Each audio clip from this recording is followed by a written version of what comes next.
Today I have an individual that I've known for probably since 2012, roughly 13. Yeah, probably like 13.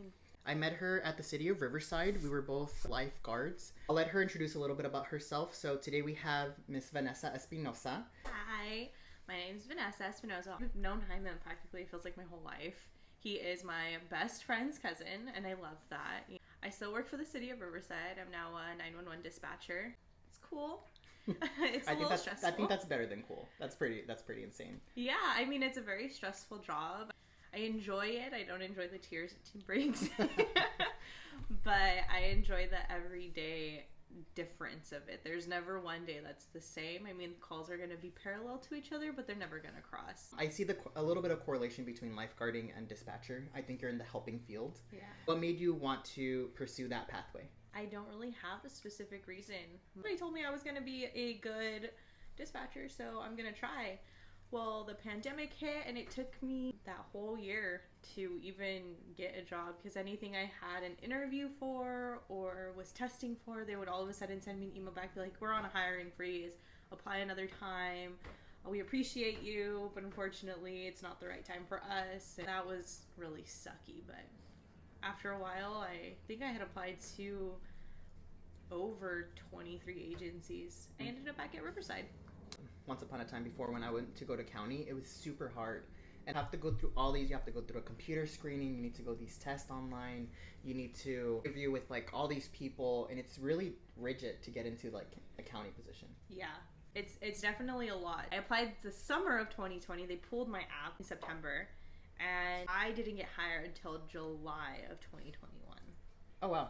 And that was including my background. That was including my interviews, my multiple interviews, my polygraph, which is a lie detector test if anybody doesn't know that. And it was a lot of steps, but the paychecks are nice. So I've never done a polygraph. I wanted to do probation. That deterred me not to go. I don't know why. I have nothing to hide. But how was it for you? Honestly, it was like really awkward. Like when we go, he's super chill and he's like, yeah, just sit here, and he wires you all up, and they want you to pass. Like they don't want to set you up to tell a lie. So all the questions. Out of all the questions that we have gone over, is there anything that you haven't told the truth on? Okay, no, because they talk to you beforehand. So they'll give you like 5 questions about drugs, sex crimes, anything like that. They tie you up, so you have one around your chest, you have some on your arms. What do you have around your chest? Like wires. So it's like a band. Okay. And then it has like wires. Like skin to skin, or is it no, like, okay. It's like just over your clothes. Okay. And then you have to sit on a pad, and then he's like, when you talk, don't clench your butt. So like however you're sitting, like if you sit butt clenched and you start, you're sitting butt clenched for like the duration. I think it's like 5 to 10 minutes. So you better clench your butt for that long. You have to sit like perfectly still, and they make you stare at a wall. And after they're done with the series of questions, which is about 5 or 6 of them, then you get like a 5-minute, 3-minute break, and then they start the questions over again. They really want you to pass. It's not something people are so scared, like, oh my gosh, I've done drugs before in my life, or had sex in a car, because that's technically considered a sex crime. Okay. Yeah, so you just have to be honest. It's not end all break all. Yeah. So I guess that's kind of cool that they see it now, whereas back then it was very like black and white. Yeah, I think that was one of the scariest things. They give you a list of pre-questions, right? Correct. Like 50 to 100 questions. Yeah. And one of them was, I never drunk underage, and I was like, that's it, I'm not gonna get in. No, you just have to answer. They'd rather have somebody that has something on their background and is honest than somebody that wants to pretend to be squeaky clean, because that's what point of it is to be fake. That's true. So just be honest, and you should be good. Yeah, literally that's all it is just be honest. And for any of our viewers that wants to become a dispatcher one day, will they go to schooling for that, or you can just apply? You can just apply as long as it says training and you have no prior experience. That's the position that you want to enter as. It's definitely a job not for the weak, but very rewarding. You get to help people. I know a lot of people who have like helped given birth over the phone. Oh wow. Yeah, who have given like CPR over the phone. Unfortunately, it's not like the movies where you call, like somebody comes to your door in like 2 seconds. You have 2, maybe 3 police units that are patrolling a whole area, and if you're on one end of the area and they're on the other because they just finished a call on that side, they're not going to get to you 10 to 30 minutes, depending on how far you are. You have to be a little patient. They're going to get there as fast as they can, trust me. But yeah, I think there's a lot of stereotypes that we start adding with 911 and all those like TV shows that we see back to back to back, very intense situations. Hey, I just severed my arm, what do I do? Yeah. Yeah, it's nothing like that. It's probably have had a total of maybe 20 really important calls where you're like, okay, yeah, this is like serious, somebody's like hurt. Then half the time it's, oh my gosh, this person doesn't want to give me my burger right. This is not a 911 call, guys. It's not. Oh my goodness. But if somebody's in a true emergency, let's say that they're in the house and somebody broke in, what are some things that you say like, those are, do not do this, and then do this? You don't tell somebody what to do. Because I don't know what your home looks like. I can't tell you where to hide in your home. If you have a safe place in your home, that's where you go. You know, hide, lock the doors. It would be really unfortunate, like you see in the movies where it's like, oh, go hide in the closet. Well, where's the first person? I mean, to me, I'm like, that's the first place I would look if I was breaking into someone's house trying to kill you. Like, let me just go to the closet. Let me look under the bed. But yeah, okay, if not, try to get out. I mean, your life, way more important than the things you have in there. One thing you have to consider is that these things, they have a price to it. You can replace them. Your life is priceless. I recently just read this little snippet of an article. The guy said that if you buy it the first time, if you don't have enough money to buy 2 of them, you don't need it because you're going to be too worried about it getting broken, stolen, or overall not working at the end of the day. That's such a good piece of advice. I think that really gives you a perspective of, let me challenge that. And do I need it in my life? Yes or no? And one thing's treating yourself, and another thing's just mindlessly spending things. Yeah. The theme of this podcast is finding the unicorn in you. And the reason I brought you here is one of the biggest things that I noticed for you that you stand out, and it was easy for me to when working in the city, is no matter what, even if you had the worst day, you would always be bubbly and happy. You kept a positive attitude. You took it like a champ, and you did everything right. You never failed an audit, at least not on my watch. So what are some qualities that you may see in others that you think are unicorn qualities? Definitely find kindness a unicorn quality, because in the world we live in today, it's very hard to find like genuinely kind people. Respect me as a person to be like, oh, okay, like you have a difference of opinion. That's great. I'm totally for you having an opinion. Just like I'm totally for me having an opinion. That's the part where it gets me, is just kind of understanding people makes people unicorns, is having empathy. It boils me to my bone when people don't have empathy, especially with like the whole COVID situation. There was such a lack of empathy on like every which way. There was such a lack of kindness, and it makes me so sad because there's no reason to give attitude. There's no reason to be rude. There's no reason to just be blatantly mean. Like, we don't live in this Mean Girls era anymore. This is not the 2000s. This is not the 90s where people were just bullies all the time. Like we've evolved as a society, yet taking steps back. So when I find genuinely nice, kind people, that's where I'm like, oh my gosh, like this person is so sweet, and that's the unicorn that I see. Even then, it's very rare to find that nowadays. It really is. And simplest gestures of asking thank you or please, it could change their whole day. Okay, so in your opinion, what makes you a unicorn? For me, I feel like what makes me a unicorn is just the kindness gestures. I like to treat everybody as if I know you. So even if I haven't met you and this is my first time and I get a really good vibe off of you, then yeah, like I don't even need to know you to be like, oh, like I got your coffee. Like it's not a big deal. And I feel like that takes a lot for people, especially like money is such a touchy subject. What people don't realize is money is going to come back to you. When you are nice and you are kind with your money and you are giving, money will come back to you tenfold. Like I don't have a college degree, and I started off as a lifeguard making $8.75 an hour. Now I'm making 3-4 times that. It comes back to you with a little hard work, a little elbow grease, a little kindness. It's going to come back to you, and it's going to give you exactly what you want. Life and the universe, God, whatever you believe in, it's going to bring you something. And it's going to bring you exactly what you need at the right time. It's going to bring you your happiness, your peace, all within good time. There's 2 sides with this. One, you don't need an education to be successful. Nope. I've seen so many individuals like yourself and other of my close friends that have made it in life without even going to college, and they make even more money, sometimes than I got right out of college. And then 2, don't be afraid to invest money in yourself or to keep going. Yeah, I definitely believe that. I'm supposed to start out college. I hated the college life. I went to a private university. It really set the tone for the university spectrum for me. I'm like, oh, I don't like this. And now, being older, I definitely want to go back. Not in a words of like bettering myself, but just kind of have the education that I want. So I'm like, I'm excited to go back once I'm done with training from works, and then I'm gonna go back to school.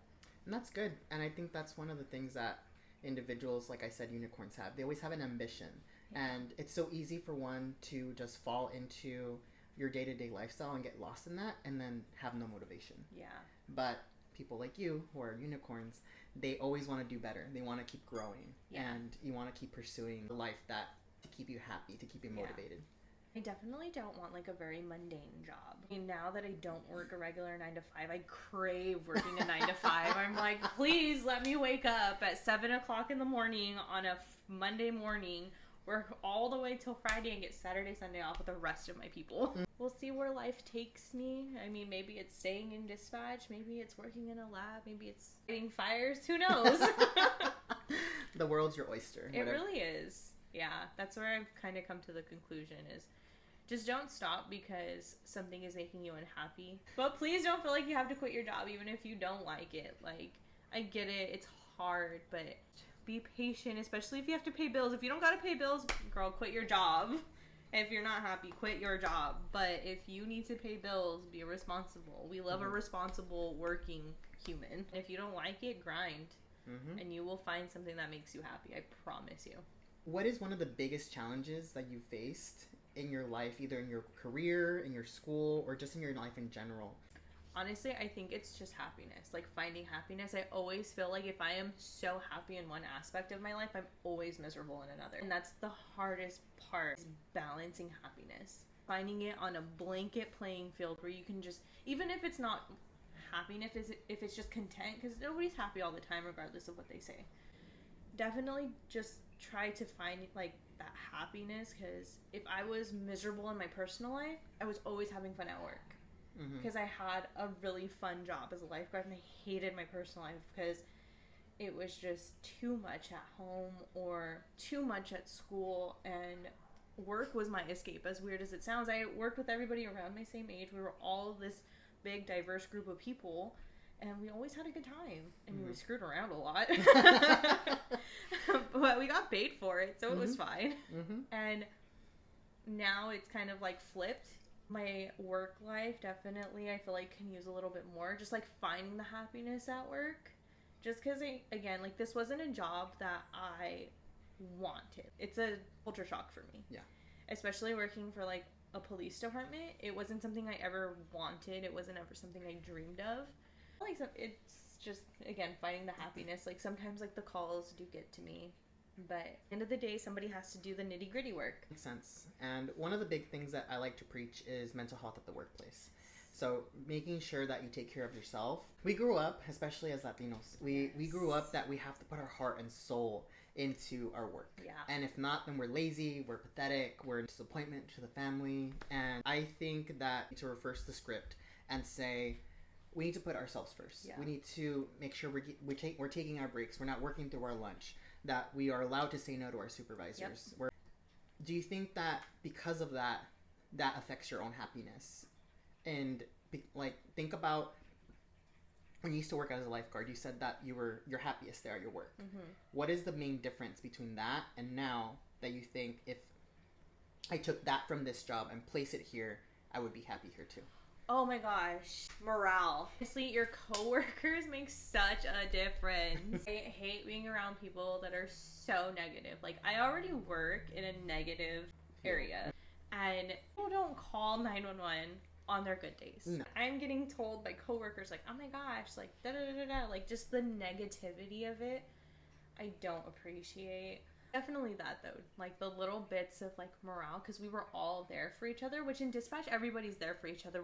They're not gonna let you drown, they're gonna help you, but between like the mundane of it, there's a lot of negativity, and I feel like that could be excluded from it.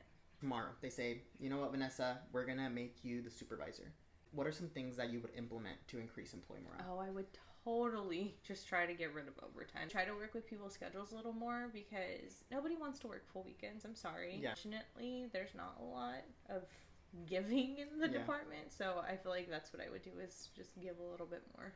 And for what can individuals, like let's say if other dispatchers are listening to this, what can they do for themselves to avoid burnout and bring that mental health back in their hands? Honestly, go to therapy, buy some crystals. But definitely go to therapy. That is such a big help. They are very good about having the tools for us to go to therapy, and we can do it over the phone, and it's available to us 24/7 because, I mean, we deal with a lot of jacked up stuff. So invest in therapy. Like you said, your mental health is probably the most important because if your mind isn't healthy, there's no way your body's going to be healthy. No. You know, personally, I go to therapy every week. It's been for the past year and a half, and I recently started because of the pandemic. Okay. Especially with everything that happened, I started experiencing severe cabin fever. I transitioned from one job to the other, and the second job just burned me out so bad. I used to work 23-hour days. I would come home, shower, get ready, and then go back. Oh no. And it was a shelter, so my boss would say, there's cots anywhere, you can just take a nap. And then just like get yourself back up and go to work. But I felt like I was working at a hospital. Like I was in an episode of Grey's Anatomy where they're like, only wake me up if it's a true emergency. It's just traumatic to the point where I was in charge of 400 staff, and they would see me just going left and right, and I was losing a lot of weight. I would drink a Premier little shake, and that was the only thing I had for days because I didn't have time to go meal prep. I didn't have time to do any of these things. And I would have staff randomly leave me lunches on my desk, that's so sweet, saying like, I've seen you have not eaten, eat. I don't know how I would have made it. It was to a point where I was driving home and I was working, I think this was my longest day, 21 days straight. And I passed out in the car. I don't know how, but I was about to enter the freeway and I knocked out. And then I hit the curb, and then I woke up, and then like I was like shit. So I turned, and then I kept going. But I was like, if this would have been any other situation, or if there was a car passing, because I passed the red light, but it was like 3 a.m, so I was lucky. Yeah. That I could have died, and I was just like, that was the moment where I was like, this is getting too bad. I can't do this anymore, and that really made me realize I should go to therapy. Mental health is not something that it's gonna be at a spike. You're gonna have your ups and downs. Your really good days, ride them, because be ready, because you're gonna have some really low bad days. Yeah, and that's the hard part, is just preparing yourself, knowing what to do when you're at that place. You know, the job always comes second to you and your family and your friends, because let me tell you, just as fast as they can find somebody else is as fast as you can find another job. Yeah, and there's something that a supervisor once told me. If you were to die today, you'll be mourned for like a few hours at work, but your job posting would be in same day. Yeah. Like to replace you. Work is going to continue. Yeah. So why were you killing yourself all this time to be at work when it didn't end when you ended? Yeah. They're going to replace you like nothing, and then they're going to forget about you in a few months. Mm-hmm. So you come first, because at the end of the day, your life is only once. The job is always going to be there. So live your life the way you want to live it and enjoy it. And be happy. Yeah. I knew a guy at one of my previous places of employment. He actually had passed away while working from a heart attack, and he was an older guy. He asked to go home early, and they told him no because he had a headache. He finally was just like, "No, I'm leaving." Made it to his car and dropped in the parking lot right next to his car, and it was just like the saddest. It took, I think, like 4 hours or something for somebody to find him, because he was like in the employee parking lot, which was like on the other side. And yeah, it's like you said, they mourn you for a few hours. They made a poster board out of black and white printer paper, put it out in like the shop area, and everybody signed sticky notes and stuck them on there. I was like, this is the most ghetto thing I've ever seen. Like, this person devoted like 17 years to the company, and that's all they could come up with. Like, no, and it's not worth it. At the end of the day, it's never worth it. Changing into a more lighter subject, you said traveling. So one of the things that I think is a huge accomplishment for anyone is traveling alone. Mm-hmm. And you did that. Go to another country by yourself as a single woman back then, How was it? So this was like 2018. That same year in May, I put to the travel agent department. The travel agent was super nice. And she told me about this company called Kentucky. And it's for people between the ages of 18 and 35. And you can go and travel and you get like a roommate and you just travel like from place to place. Like you can pick wherever part of the world for however long you want to go. They have like 7 days. They have all the way up for like months. I forgot where I wanted to go, but I ended up going to Greece because that was my second option. She's like, I always hear really good things when people travel to Greece as their first destination. Mm-hmm. And I said, sold. Here's my credit card. And what was really cool was that I was able to make payments. I was gone for 12 days, and that I ended up spending $3,800. That included my flight, breakfast every day, and my accommodations and my travel between islands, because I went to 3 islands. I mean, that's pretty amazing. Yeah. And you got to do payments with that? Yeah. So I got to do payments. So I paid it off in a full year. So I paid it from, a little bit less than a year. And I left at the end of September going into October. And it was the most amazing time I had ever had. Solo trip will change you. It will bring you so much like light and love, and just you meet people. Like I have friends now like in Australia. My roommate was from Canada. Like I still keep in contact with like so many people. It's really cool to know like, oh, if I ever went to London, I know somebody over there. If I go to Australia, like I know people there. I was really adamant that I wanted to go somewhere first that like I could speak the language, and really scared to go to Greece. I'm not Greek. Mm-hmm. I was so nervous, and they're like, no, a lot of people speak English. Mm-hmm. I spoke more Spanish in Greece than I had ever done. It was surprising how many people knew Spanish there. Yeah. Of Greece. I did go with my family. You actually inspired me. You're the reason that I booked my trip to Costa Rica 2 months ago, and I went by myself. I should have been smarter and done something like what you did, because I did get scammed when I went there and I lost $300. A taxi driver. Live and learn. Yeah. Even then, I would do it all over again. I learned so much about myself. After that, I came back and I was refreshed, and I feel like 100% like different person. I know that I love taking pictures. I love to record. Yeah. I love to do things like this.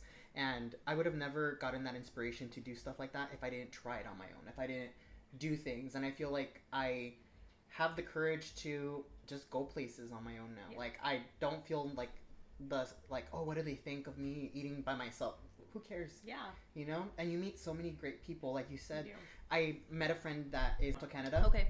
He lives out there, and there was this individual that has been back. He's 24, and he was backpacking all over the world, and he works as a telemarketer from like New York, working remotely and traveling the world, and he's 23, 24 years old, and he's been to like 16 different countries, and I was just like, can you tell me how to get a job like that? right It's amazing. And then you get inspired by all these different individuals. Mm-hmm. And thank you for inspiring me and allowing me to have that adventure. I'm glad I inspired you. Anybody takes anything away from this, it's book that plane ticket, go by yourself. One of the things that I learned, even from going to Costa Rica, even Greece, we're in such a rush culture. When I went to Costa Rica, over there they say pura vida, like just life, you know? You need to enjoy it. And the guy was like, you Americans are all about instant gratification. Yeah. You need to take a breath and enjoy life. Pura vida. And I was like, yeah, why am I in a rush? I'm on vacation. Why am I in a rush to do everything? Whatever I get accomplished today, I get accomplished. If I just sit here and watch the rain fall, then that's what I did. Yeah. I enjoy myself. No, most definitely. I learned that when I was out in Greece too, because I was there for so long and it was really hot when I went, so I sweated through my clothes. I paid, I did my laundry, and then I went down to the beach and I sat there, and then I went to go pick up my laundry, put it away, went back down, got a pizza, sat back down on the beach, like drank. Like it was so good to just do time on my time. Mm-hmm. Not on anybody else's, because I had to be on a schedule for this or that. I mean, granted, I did excursions. I had to be up at a certain time because we needed to catch a boat or whatever. Cool, like, I'm all for that. But there also needs to be days where you don't have to. I had heard on the news years ago that people are happier taking multiple smaller vacations, like, 3-day vacations, multiple times a year, than taking one big one. Because you constantly feel relaxed. And like I said, doing those little trips sometimes are more impactful than doing a longer trip. Yes, definitely, hands down. Yeah. So, if anybody takes anything away from this, is book that trip, girl. So we are running out of time, but my last question that I do want to tell you is, think about all the people in your life that inspired you, all the different unicorns in your life that you have met, that left an impression on you. If you had to pick one individual that you were like, that's the unicorn in my life that really shaped me the person that I am today, was that individual? My best friend, your cousin. She always feels like, brings out like the good person in me. Not only that, but she makes me realize like that I have to do things for myself, because I was very much a people pleaser. You know, she made me realize like, if you're not happy when everybody else is gone, you're still not going to be happy. And I looked at her and I was like, you're absolutely freaking right. So I stopped pleasing people by myself. Like, after she said that, it was like this epiphany. And she's such like a colorful, bubbly person, and I feel like I really like feed off of that, and we just bounce off each other a lot. Like, we can sit there and talk nonsense all day and have the best time, and we can just leave feeling so relaxed. So she's definitely like my number one unicorn in life. And that's a really great question, is you do need to take a step back, because everything you do and every step you take is not only because of you. Yes, you made the step. Yes, you climbed the mountain, but somebody was there either pulling you, pushing you, or talking you up. Yes. Yeah, and even the people that talk you down, let me tell you, they help a lot too. Mm-hmm. Because I've had so many people in my life tell me like, oh, Vanessa can't do that. Oh, Vanessa can't do that. Oh, let's see how far Vanessa gets in life. Like, all right, look at me. Nobody can take any of like my accomplishments away. And sometimes you have to remember that if those individuals are taking the time out of their day to really obsess over your life, to tell you how much they don't appreciate it, I'm like, I feel so bad for them that they have nothing more interesting in their life than to obsess over mine. But if they're obsessing over mine, that means I'm doing something good. Yeah. Because to have followers like that, you know, regardless they're negative or positive, it's a compliment for you, because you're doing something right. True successful people will always have individuals that are going to talk down on them. Oh yeah. Because either you bring out envy in them, you bring out like some type of anger, and that's their problem. Mm-hmm. Don't take it personally. Take it as a compliment, because that's means you're doing something right. Yeah, that's a really great way to look at it. Thank you so much for coming here and for coming on my podcast. And for anybody that wants to know more about Vanessa, you can follow her at Nessdog27, NESSDOG27. That's on Twitter and Instagram. But thank you for coming along, and I hope that you enjoyed this week's episode. And if you want to know more, or if you have any questions, feel free to shoot me any questions on my website at www.raygoza-consulting.com, or follow me on any of my social media at JG Raygoza. Until next time, thank you and have a great day. Bye. Bye.